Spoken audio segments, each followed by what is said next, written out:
welcome back to our final session here at Hybrid World. We still have people at this very late hour. I'm so impressed with the crowd here. I'd like to do some quality control at Hybrid World, just for my own purpose and probably for yourselves as well. I'd like to ask you, how many people here have, and answer honestly now, learned something truly new and truly valuable to your business during the last 2 days? How many of you? That's almost everyone. Why don't we give a huge hand to the organizers, to our creative director, who have done an amazing job here in putting together something that is truly relevant and valuable to everybody. And I want to thank you for the opportunity to be a part of it. Thank you so much. You know, what we've seen over the past 2 days and also over the past 4 days, when we've seen so many entrepreneurs developing great ideas, presenting and refining how they were going to position their technology for the global markets. You know, it's not an easy task. And you need all the help you can get. At least where I'm from in the Nordics, we team up, we learn from each other, we look at other companies that have succeeded in the very difficult task of going global, and especially going global right from the word go. That is not an easy task, and this is what this session is about. How do we go beyond Australia, and how do we go beyond Australia right from the word go with many of the great technologies that we develop here in Adelaide? And what I'm going to do is I'm going to invite our panelists who have a lot of insight on this question, and I want you to welcome them one after the other with a warm reception. Are we good? Very good. So I want you to welcome the advisor in the service and technology team at the Australian Trade and Investment Commission, Austrade, Hannah Wade. Welcome. Welcome, Hannah. We've got an unbelievable VR guru. He's co-founder and managing director of JumpGate Virtual Reality, and they are involved in value finding. I like this, value finding VR studio and helping partners look at opportunities in VR and AR technology. He is Anton Andreacchio. Welcome. And we've got a very interesting person. I Googled her and find all kinds of interesting and intimidating information about her. No, I don't have that much. But she is a very interesting professional and has joined a very old company, Elders. They are 179 years old. And she's now the general manager for innovation, digital, and brand at the company. And she is Karen Ross. Karen, welcome. And last but certainly not least, I've already coined him as the Ed Catmull of Australia. This guy is amazing, managing director of the South Australian business Rising Sun Pictures. He's been pivotal in growing, from a small company, a really tiny startup, to an amazing multi-million-dollar, award-winning, and internationally acclaimed business. Tony Clark, welcome. Give him a big hand. All right. Guys, I'm gonna put you on the spot a little bit, and as an introduction to our discussion, I'd like to ask you this question: why did you want to join this panel discussion? You probably had better things to do. You've got all important jobs and important things to do. Why sacrifice an hour or two of your time to get on stage and talk to Hybrid World? What is your motivation? Hannah, we'll start with you. Thanks very much. I guess mine is a fairly simple answer. I'm here to recruit and put the call out for action for South Australian tech companies to start thinking global and access some of the programs that are available. So I work for the Australian Trade and Investment Commission, and essentially we assist Australian businesses to go global, access international markets, compete on a global scale.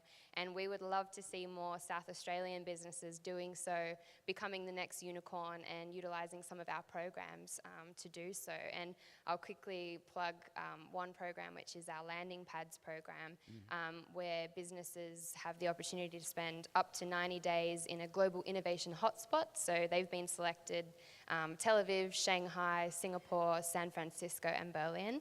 And essentially it's a time in a co-working space with a dedicated person to make introductions, access the market, introduce you to people locally who are, I guess, important, as well as potential customers. And it's an opportunity that it's free to participate, it's by application, and we'd definitely love to see some more. We've had some really great interest over the last 2 years while it's been going, but we really want to see more South Australian companies participate. So definitely coming here to talk to anyone who may be interested in that, but as well as generally the opportunity to go global, and plugging the opportunity in particular for the companies I'm most interested in AI, big data, and tech more broadly. Very, very exciting. I wish I were Australian. It sounds like a great offer that you absolutely cannot refuse. Anton, tell me.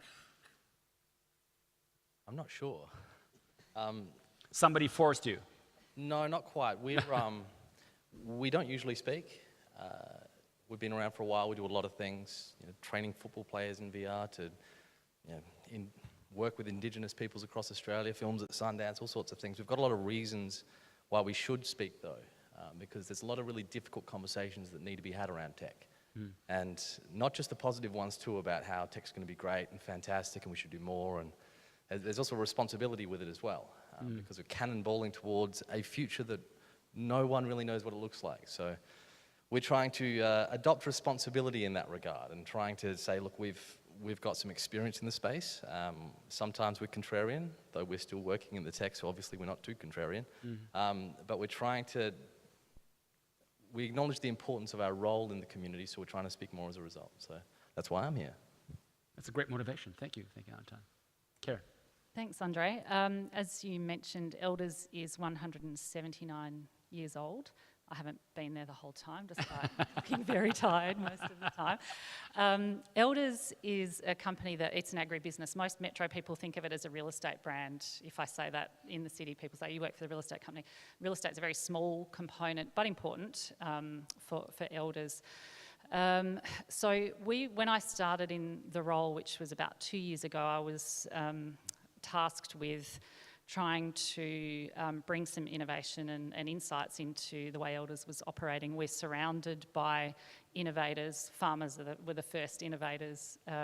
We're surrounded by emerging ag tech, and we hadn't quite got hold of how we were going to work with that with our customers. So that's been my journey over the last 2 years, and coming here today was a bit of an opportunity for me to talk about what we've done, probably how we've done it, and some of the struggles we've had being based in Australia and in particular Adelaide in getting to the journey that we've now started. So I also was pretty excited to hear the space stuff, because that is cool, as Paddy said this morning. 179 years, that's a very, very long time for a company. We only have a handful of them in Finland, where I come from. And do you know how many of the original Fortune 500 companies from the first list, 1955, are still alive today, so out of 500? No. I would have another bottle. Anybody? No, I don't have another bottle, I'm just kidding. But it's 61. So only 12% still exist today. So why don't we give a big hand to Elders for 179 years? It's a huge achievement. All right. Tony, why did you choose to come here today? Firstly, because I was asked, and like Anton, I think, because we're not normally people that go out and talk about ourselves. We're from South Australia. I think we're probably, if you're from South Australia, you understand what it is to hide your light under a bushel, to not get out there and tell everyone how awesome you are. And that's a part of Australian-ness, and I think in particular South Australian-ness. I think as a state, we suffer a pretty major crisis of self-confidence as a group of people, and I think if I can encourage people to get out there and push themselves, to use what you have as Australians in your fundamental nature, and get out there and strut your stuff globally, then that's sort of really why I'm here. I think we all have things to offer. We have a great environment to be in here. We have now quite a positive business environment to be in, and I think I want to encourage other people to follow the kinds of journey that we've had in different sectors, and figure out how to project that globally. Because we've got to stop hiding our light. We've got to go out and tell people how cool things are here. And thank you for accepting that invitation. Thank you so much for being here. Absolute pleasure. I'm going to ask you to think about one thing. In your opinion, the major barrier, perceived or real, for South Australian companies to go global. Only one, and if your colleague says the same thing, you have to figure another one. All right. So why don't we start with you, Tony, on this one? The major barrier, and you have an amazing career yourself. You went to the UK, you did a lot. You went global very, very young, and you got awards and you got traction in your industry. When you've probably seen a lot of your compatriots go global, and you probably saw the challenges they faced. In your opinion, the biggest challenge, what is it? I think it's actually just our motivation to get on a plane and go. If I consider my own motivation, and you only caused me to think about it then, really. When I was 23, my wife and I got in a plane and we went travelling, as we did, and found ourselves in London, and needed to make a living, needed to pay the bills, all that kind of stuff, and then got stuck there. And what we found there were a group of similarly motivated people who had also had the wherewithal, principally from Perth actually, to get off their arse and fly halfway around the world. Instead of taking what was a conventional path to go to Melbourne and Sydney, they flew halfway around the world and they set themselves up in what was one of the key markets in media. Because I was at the time a cameraman, editor, sound person, so I just did whatever we could to make money, and my wife's a journalist. So it was a key market for journalism in the world, and so we took ourselves there and we set ourselves up there and we pushed and we made relationships. But we found that there were a group of like-minded people who now basically rule media in Australia. And so get out, travel, network, talk, meet people. Everything that we do is a relationship game, and I think everything that you do is going to be a relationship game. If you're trying to take a product to market, it's all about the faith that people have in you. And as early as you can, get out, build relationships, be brave, and travel. I think our principal barrier is our complacency that lets us sit here and wait for it to come to us, and it's not going to. Thank you for that. What do you think, Karen? Your experience, the biggest barrier. My experience, I think there's probably two answers from my experience, because we have quite, so Elders as a business has some small international businesses. So, we sell sort of boxed meat to China, to the high-end restaurants and hotels in China, and we often get approached by other companies saying, well, how did you do that? It's really hard to enter. And Indonesia, the same. And the common theme, I think, and the thing that's made that difficult for us is anyone that is a South Australian, we love a lineup, we like to follow a rule. That doesn't apply in many of those countries. So we often, it's hard. So, I think... You're too obedient, is what you're saying. Yeah, we're very compliant. We love a line, we like to follow a process. So that can be quite disconcerting for businesses starting out in that area. In my business unit, which is in the innovation space, we don't have a product necessarily outside of Australia just yet. But our biggest barrier we found when we came up with our great big idea, which I'm happy to talk about later, we found it really hard to collaborate with local businesses because of a similar reason. For that rule following, there's compliance and governance, and just actually having a go at it, we found we had to.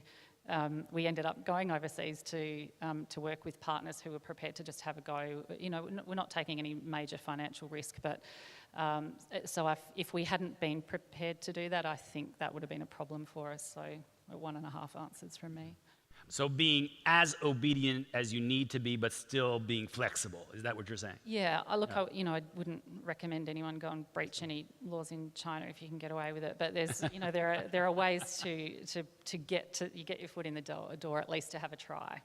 Very good. Thank you. Anton. Well, I'd agree with both of those. But you need another one now. I do have another one. Yes. Oh, good. I'm not so sure whether we're going down the right path, attributing everything to the individual.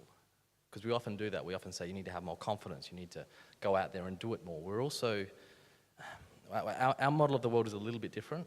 And we don't just work in VR, we work in animation for infrastructure. We do it around the country and internationally. We work in some other areas too, including the film industry. Mm-hmm. But one observation we've made was actually through a math project we were doing, which was looking at networks and hierarchies. You can only know so many people. I think Dunbar's number is 150 or something. I mean, it's a complex way of looking at the world when you look at it like that, because it's not just LinkedIn connections, it's how many real relationships do you really have. And Adelaide's remarkably isolated. I mean, even from an ASX 200 board level, we're remarkably isolated, not just in terms of the positions on boards, but where we actually sit within these networks. And whilst the way to solve it is through the individual actually going out and engaging with the world, that's one of the big challenges we have in Adelaide. We are isolated. It's a reality of not just geographically, but also in terms of these power structures and hierarchies around the world. So the way we've dealt with that is by really focusing on strong network development internationally and also interstate. But there are downsides to that too. As a small company, it's meant we've actually neglected some of our networks here. So a lot of people here don't even know we exist, yet we're working around the world on all these things. So it's a trade-off, I guess. It's true, but I'd say that's my point, that we're remarkably isolated, and I think we underestimate the gravity of that problem. That's extremely important. Hannah, what do you have to say? This is the hardest position now. You've got all these great barriers and probably very, very, very relevant, but have you seen other barriers that your companies are facing when you're taking them global?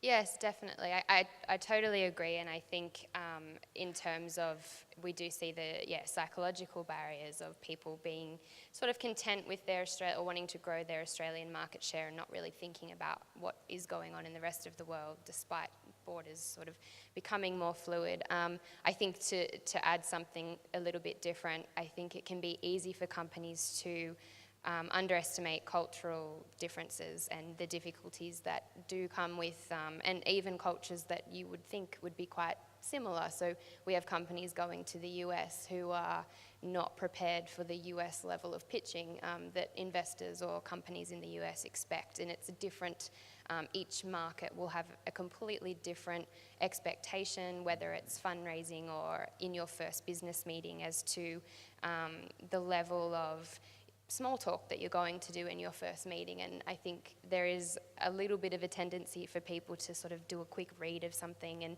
not fully appreciate that, for some, doing business in some countries, it's inappropriate to have a conversation about business within sort of 20 minutes. You need to spend the first 20 minutes talking about their families. Chatting about something else. Exactly, and leading on from that, the commitment to opening overseas markets, particularly in cultures where relationships are important, it may take 5 or 6 visits to market, and you need to be financially prepared for that. And some businesses have a concept they're going to sell into a market and haven't quite prepared for that level of time and travel that it will take. So there, I guess, from some of the earlier stage businesses, the bigger businesses obviously are aware of this and have experts, but some of the startups we work with, it's a little bit of a process of explaining the commitment levels required.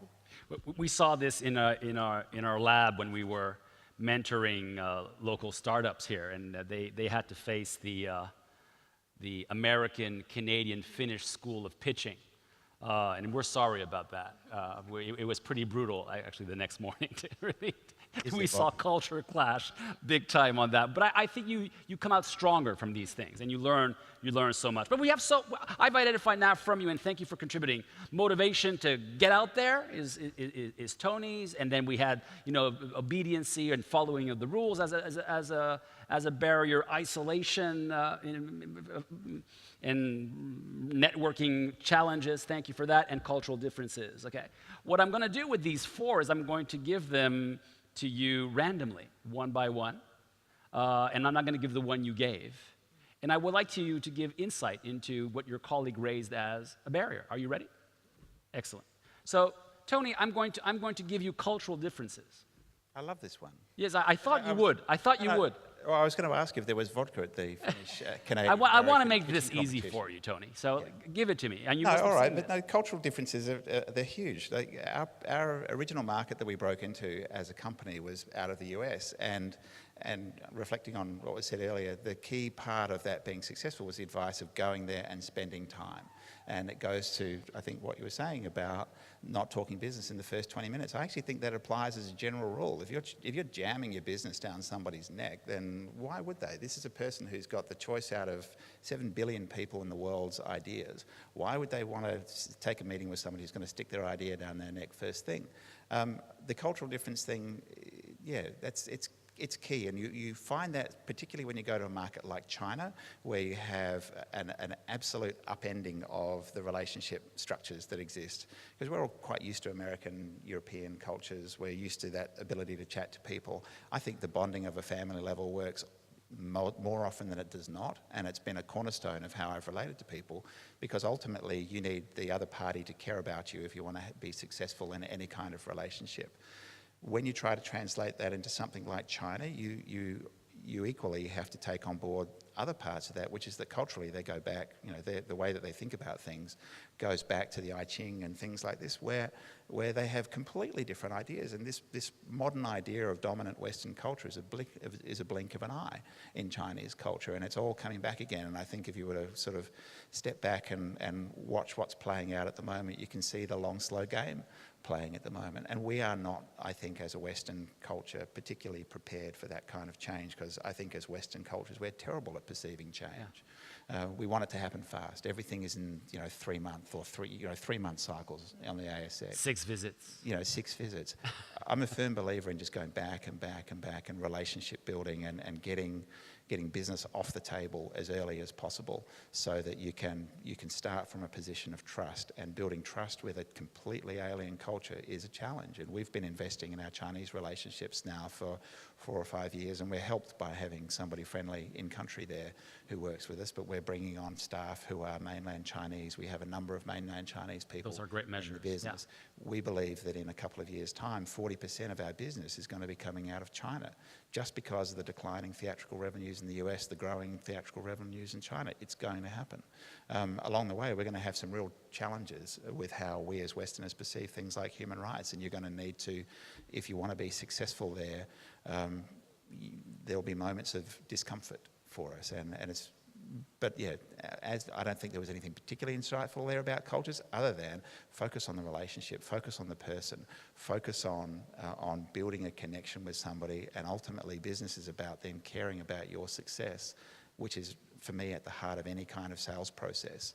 It can't just be money, it has to be them caring about you as an individual and your success, and you have to create that connection up front and not rush too headlong into the business. And I have a saying that I use with our team on this, but it's not really repeatable on this stage, but it's about not doing something on a first date in a sales relationship where you just don't do that. Yeah. Build a relationship first. Absolutely, and I like the insight on getting your own people from that culture to represent you and to be there locally. I had a very big deal in China, where we actually went not 6 times, but we went actually 4 times. And the first time was a catastrophe with 20 people on one side of the table, and there were 3 of us. And then only when we brought in a Chinese person on our staff, on the 4th visit, and it wasn't even in the context of it's very heavy. You say one sentence, it gets translated, comes back to you. And it was only at dinner, drinking fairly heavily with the leaders, when they finally said to us, "You got the deal." Like at midnight. And we said, "Yes." But it took all of this sort of, I wouldn't call it a charade, but a sort of an important, ritual. And then they saw that we had embraced their culture, and that was really it was a breakthrough at that point. And it takes a long time to learn to understand that kind of thing. The Chinese culture values heavily the commitment of our government through organisations like Ozfilm to trade. Yes. And those round tables, they're incredibly intimidating and feel really pointless. And I've just come out of like a week of doing exactly the same thing in Beijing and Shanghai. And you feel like nothing's happening, but the real business is done with the beers afterwards. Yeah, exactly. Best work is done you have the same experience, yes. So be prepared for long evenings and fantastic dinners, and you just have to weather it, as it were. Karen, you raised the issue. You raised the issue of or actually, no, I'm going to do this because I think this might be better. Tony, you raised the issue of the fear and the bravery and the courage to just get out there and go to the places in the world which are relevant for your industry worldwide. And I'm going to give that challenge to you, Hannah. I think you're the best person to address that issue. How do you get these people off their arses, as they say, and going to the right places? What's your view on facing and addressing that barrier? Sure. I guess like we have at Austrade, we have programs that are sort of aimed at that. So whether that's a sort of short-term trade mission or it's a boot camp or something like that. These 90 days that you're offering. Yeah, exactly. That sounds exciting. Yeah, something to prompt people's interest, and that's to exactly that point. It's often after the conclusion of that 90 days or the conclusion of a particular trade mission that people say, "Oh wow, I've learned so much in this 10 days." Or 90 days or whatever it is, even if it's not a business connection, but it's simply, I'm going to pivot my entire business because I didn't realize that this is what was going on in this market. They're the sorts of insights we see from those programs.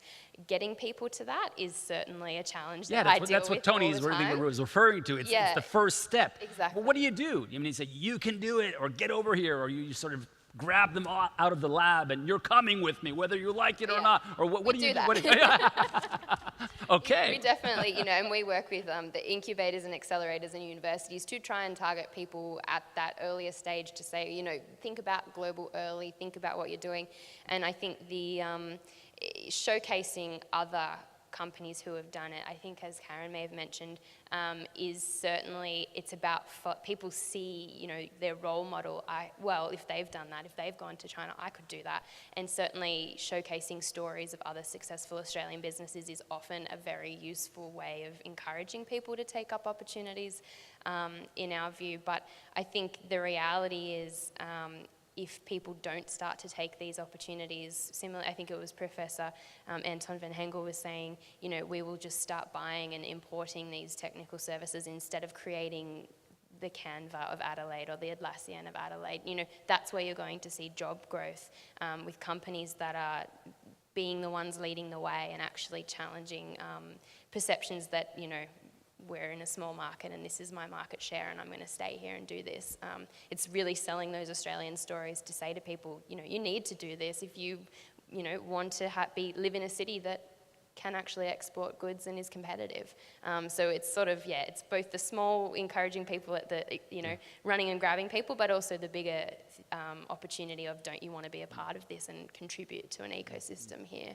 And it's a huge team you have. You told me 500 in Australia, but even more people abroad. Yeah. How many offices? So we have 83 offices worldwide. 83. And that's also just Austrade. So the South Australian government has their own representatives overseas. So there are facilities out there, and I guess that's our message as well. There are ways. You're making it too easy for this. Exactly. Come and do it. Oh, come on. All right. Well, hey, you Anton, you identified isolation. Both as geographic, but also from a network. It was very interesting what you said, because there are only so many networks or people in your real network that you can have.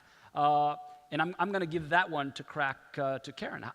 You probably have faced this, and how have you tackled that? Yeah, isolation. I mean, that's our business. Our whole business model is based on isolation. If we had competitors that were able to set up shop fronts like we've got, we'd be in trouble, I suspect. So I'm all for isolation. I quite like it. From a business perspective, though, it's really it is an issue. I agree with Anton. I think he hit the nail on the head. What do we do about it? It's kind of Tony's point is that you actually need to get off your chair and go and make those networks elsewhere, and they can be in not your traditional.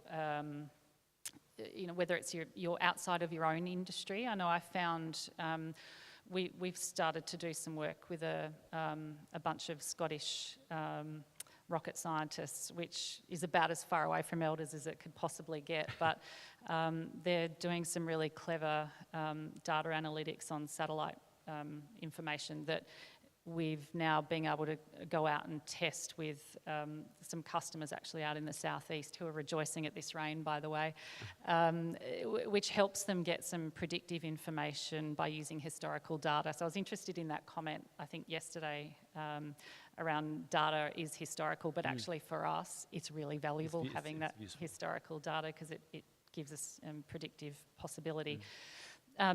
We came across we kind of happened across these Scots, and it was, maybe 9 times out of 10 wouldn't have turned into anything other than it was a persistent phone call that I'd made a few, and the guys had called me back, and the awkward conversation when I'm trying to cook dinner at night and I've got my teenager going, "Where's my food?" and they're in their office and I'm trying to sound professional and not like I'm making chicken nuggets for dinner, and so you have to be prepared, I think, to open the door to any possibility. I mean, when that first came in my door, I was like, "What, a Scottish data scientist that used to work in the military? I'm not sure.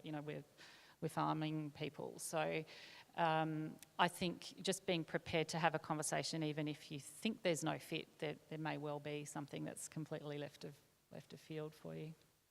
Great advice, thank you. And Anton, I'm going to give it to you the other way around. Karen said, following the rules, being overly obedient was a challenge. Do you agree with this? And if you do, what would be your solution for this?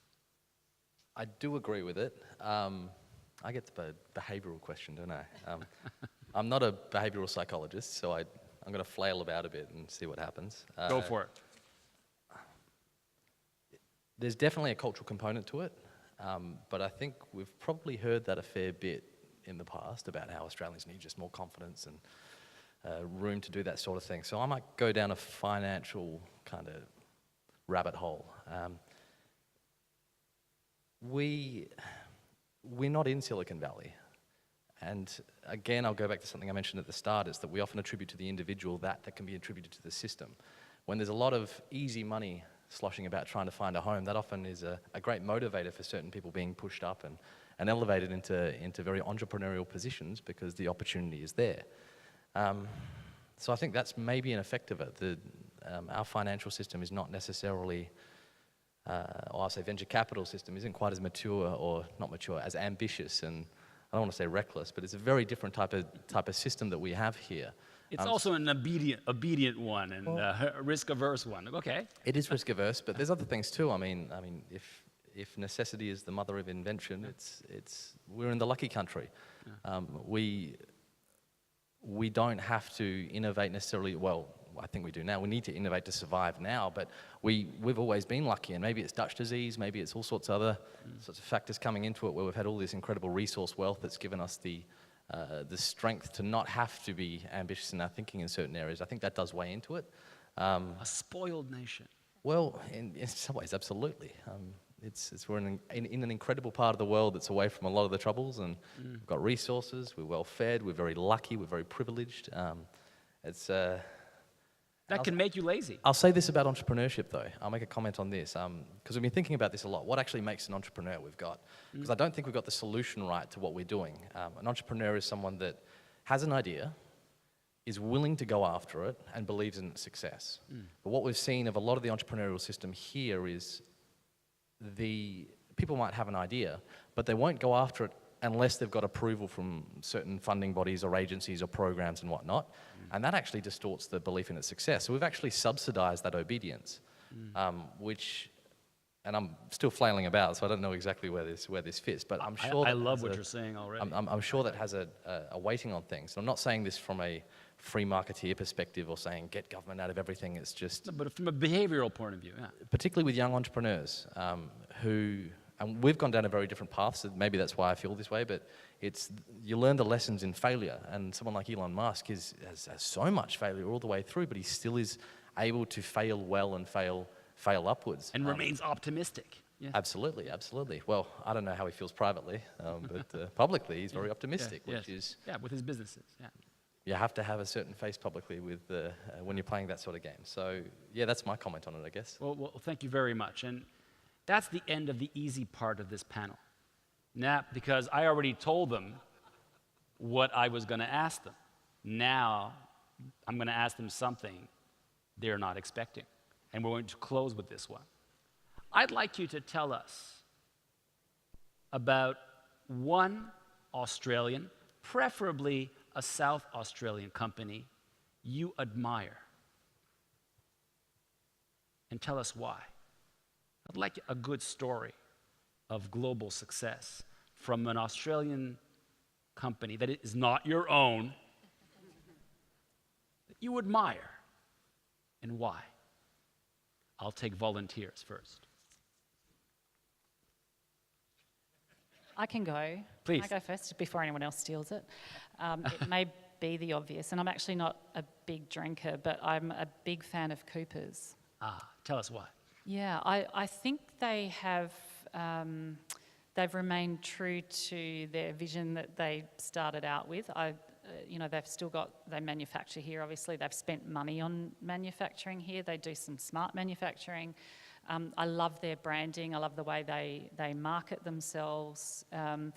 They're unashamedly South Australian, I think. I think they've picked up on that foodie culture that we are starting to see exported, at least into the rest of the country. People are recognising South Australia for its fine food and wines predominantly. But yeah, I love the fact, it's a family business, but they operate on the world stage. I think they're an absolute credit to the state. You're making me thirsty for a Apologise for that. after seminar cocktail. But that's a beautiful story. Any other volunteers? I can go next. Yes, sure. Unfortunately, I'm not from South Australia, though I do love Adelaide and secretly have. Australia is fine. I'll come here at some point eventually, I'm sure. But I'm working with a company based in Sydney called Uvu at the moment. Uvu. And they've had they're in media tech, which I think is very relevant to Adelaide because you have capability in this area as well. But they're a company that I think there has been a lot of focus on, and fintech is great. We have a lot of capability in fintech, but there is a very clear focus on fintech capability in Sydney, and this company is sort of going a little bit against the grain, looking at media, and also with the underlying aim of empowering, or I guess fighting against fake news and empowering people to see news that is real and integrating technology into people's experience so that they are seeing experiencing the world as it is and not as their Facebook feed. And they're getting international traction? Yes, and they've had some really, they've launched in South Africa, and they're doing a lot with IBM Watson and collaborating with them. So they've got a lot of successes, and I've probably misquoted because I'm not an expert, but I think it's a really great to see an Australian company doing something quite different, not necessarily following the grain of where there is a trend. And I think trailblazers. Yeah, exactly. Doing something that's different and something that no one else is doing, and being that person that people say, oh, media tech, I hadn't really thought about that. I might, follow their lead and see what's in that space. So that they've impressed me. So they're the ones I'll mention. Well, thank you. Anton? Well, I've got one. And Tony, could you put your hands over your ears for a second? So with Rising Sun is probably my pick. I'm never going to hear the end of this, am I? They've had the deck stacked against them on so many things, whether it's the isolation, whether it's tech deflation, whether it's... I won't go through the list. We've seen so many challenges because we've watched them since they started through various avenues, but we've seen and learned so much from how they've navigated from Adelaide in an Adelaide way. Not trying to be from anywhere else, but still competing at the highest level without sacrificing that sense of who they are as individuals and as a company as well. And that, sorry, Tony. Would you agree with that, Tony? I think we've done our best. I mean, in terms of... But it's a hard business. Navigating media and tech, an Oscar for technical innovation, and a lot of people in Adelaide just don't know their story. So they're a company we look up to a lot. So. Why don't we give a hand to Rising Sun? I mean, it's a really wonderful. But now it's your turn, Tony. A company you admire from this area. That was very generous, thank you. I think I'm going to choose somebody from Sydney, and it's a company and an individual that I admire, and it's in a space that I understand very well, and they're a competitor of ours, actually, a company called Animalogic in Sydney. And if you look at them, they were, one of the co-founders, Zare, he is about 10 years my senior. They started the company about 8 to 10 years ahead of where we did. And about 10 years ago, they pivoted the company away from doing fee-for-service visual effects and commercials and into their own content production. They decided that they would be a filmmaker, that they were going to write their own films, that they were not going to follow the rules of conventional movie production, and that they were going to originate their own content. Disobedient. It was going to happen. And I think what I admire about that is that with the knowledge of just how brutal the industry that we function in is, that they have exhibited an extraordinary amount of self-belief and commitment to purpose that is really, really, really hard to match. And I measure myself against them personally, against Zare personally, because I admire what he's achieved and the commitment to that purpose that he's demonstrated. And, you know, the man has bravery that considerably outstrips our own. And Wow. so I admire that in our industry and look up to it. And it's good to have people to follow. So inspiration not only from your peers, but also from your direct competitors. Yes, That's absolutely. completely allowed, and that's no, wonderful, absolutely. And globally, our industry doesn't compete. In Australia, we're not in competition with Adelaide competitors. We're not in competition with national competitors. We are competing against Canadians. We're in a global marketplace. It's completely mobile. It's sent to you over the internet. It's sent back over the internet. You're a telephone call or a video conference away from the communication with your clients. It's a global marketplace, and these guys have broken through in that, and we've done well in our space, but essentially what's happening is that our little niche, our corner of the world in visual effects is getting harder, and so he's found that piece of blue ocean over there, and he's steered the boat over to the blue ocean. He's backed it completely with everything he has so many times, and I've seen him look grey and withered and tired and exhausted, and he's back up, and he's fighting again, and he's shown incredible resilience, I think, through that. Thank you for sharing that story with us. my Thank pleasure. you, Tony. Thank you, Karen. Thank you, Anton. And thank you, Hannah. Let's give them a very big hand for these insights and these wonderful stories. Thank you for joining our panel. Thank you so much. And now I'm going to give it over to our creative director, Robert Tursek. Welcome back.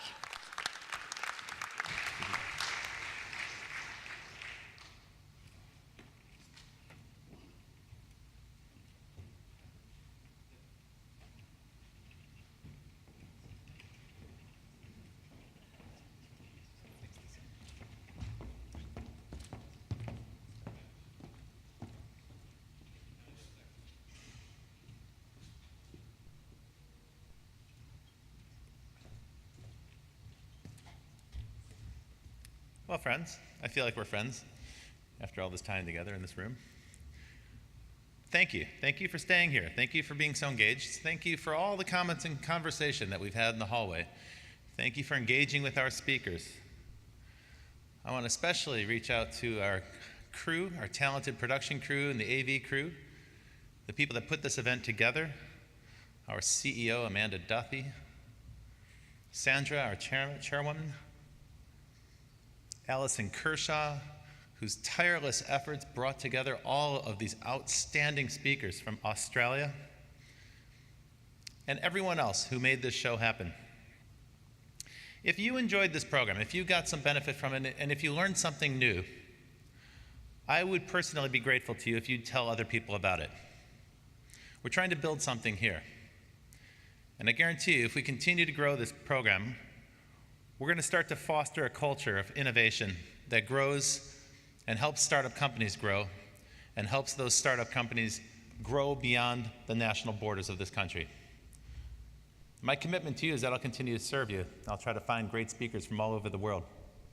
So please tell your elected officials, city government and state government, your friends, journalists, and anyone else that you know who was not here, tell them if you found this program valuable. I would be very, very grateful to you for that. I think it's the best kept secret in Adelaide. Let's change that. And with that thought, I want to thank you all for your time and tell you that I've enjoyed this very, very much. I hope to see you again next year. Thank you all.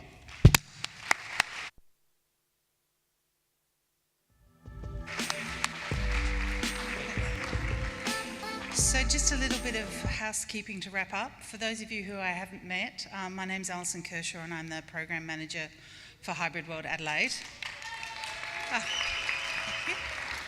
Amanda Duthie, the CEO of Hybrid World Adelaide, sends her apologies. Unfortunately, she's been called away to an urgent meeting. But on her behalf and on behalf of all the team and the crew, please join me in thanking again Robert.